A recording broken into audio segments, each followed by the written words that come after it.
آپ صلی اللہ علیہ وسلم کی بہت پیاری حدیث ہے، اور یہ جو حدیث ہے یہ بھی حدیث قدسی ہے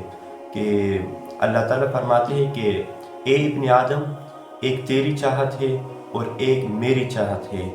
ہوگا وہی جو میری چاہت ہے،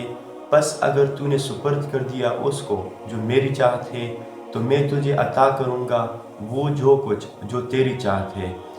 بس اگر تو نے اس کی مخالفت کی جو میری چاہت ہے تو میں تجھے تکا دوں گا اس میں جو تیری چاہت ہے، پھر بھی وہی ہوگا جو میری چاہت ہے۔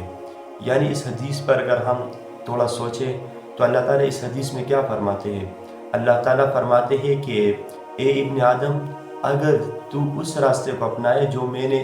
راستہ آپ کو بتایا ہے، میرے رسول نے آپ کو بتایا ہے، تو اس راستے میں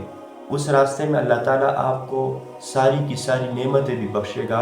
دنیا میں بھی آپ کے لیے راحت والی زندگی ہوگی اور آخرت میں تمہارے لیے جنت ہوگی۔ اور اگر تو میری راستے کی مخالفت کرے، یعنی میں سارے جہان کا مالک ہوں، میرے پاس یہ اختیار ہے، یعنی جو کچھ میں کرنا چاہتا ہوں میں کر سکتا ہوں، اللہ تعالیٰ سے کون پوچھ سکتا ہے؟ اللہ تعالیٰ جو ہے وہ کل کائنات کا مالک ہے، خالق ہے، اور اللہ تعالیٰ کے قبضے میں ہے ساری کی ساری چیزیں۔ کوئی پتا جو ہے، قرآن میں اللہ تعالیٰ فرماتا ہے کہ ایک پتا جو ہے اللہ تعالیٰ کے حکم کے بغیر نہیں گر سکتا، تو کوئی چیز آپ کو کس طرح مل سکتی ہے؟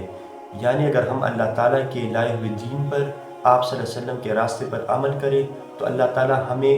وہ ساری نعمتیں دے گا